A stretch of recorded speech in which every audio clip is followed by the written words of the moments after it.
குருத்தோலை ஞாயிற்றுக்கிழமை அன்று மக்கள் ஓசன்னா என்று ஆர்ப்பரித்து இயேசுவை மகிழ்ச்சியுடன் வரவேற்றனர்.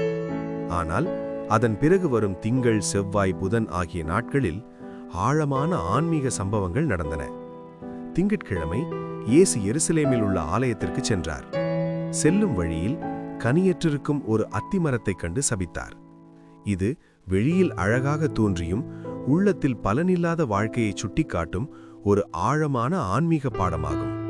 பின்னர் தேவாலயத்திற்கு சென்று அங்கு தேவனுடைய பரிசுத்தமான இடம் வியாபாரத்திற்காக பயன்படுத்தப்படுவதைக் கண்ட அவர் மிகவும் கோபமடைந்து அங்கிருந்தவர்களை எச்சரித்து எல்லாவற்றையும் அப்புறப்படுத்தினார். இதன் மூலம் ஆலயத்தின் பரிசுத்தத்தையும் உண்மையான ஆராதனையின் முக்கியத்துவத்தையும் வலியுறுத்தினார். பின்னர் குருடர்களையும் ஊனமுற்றவர்களையும் சுகப்படுத்தி தேவனுடைய அன்பையும் இரக்கத்தையும் வெளிப்படுத்தினார். செவ்வாய்க்கிழமை அவர் ஆலயத்தில் போதித்து பரிசேயர்களின் கேள்விகளுக்கு ஞானத்துடன் பதிலளித்து பல ஊமைகள் மூலம் தேவராஜ்யத்தின் உண்மைகளை வெளிப்படுத்தினார். மேலும் வருங்கால நிகழ்வுகள் பற்றியும் அறிவித்தார்.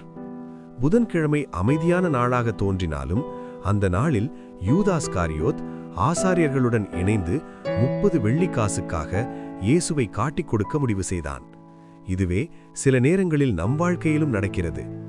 வெளியில் எல்லாம் அமைதியாக இருந்தாலும் உள்ளத்தில் தேவனிடமிருந்து விலகும் எண்ணங்கள் உருவாகலாம். நாம் நம்முடைய இதயத்தை ஆராய்ந்து தேவனுக்கு உண்மையாய் நிலைத்திருக்க வேண்டும். இவ்வாறு மக்களின் ஆரவார வரவேற்பில் தொடங்கிய அந்த வாரம் மெதுவாக துன்பத்துக்கும் துரோகத்துக்கும் வழிவகுத்தது.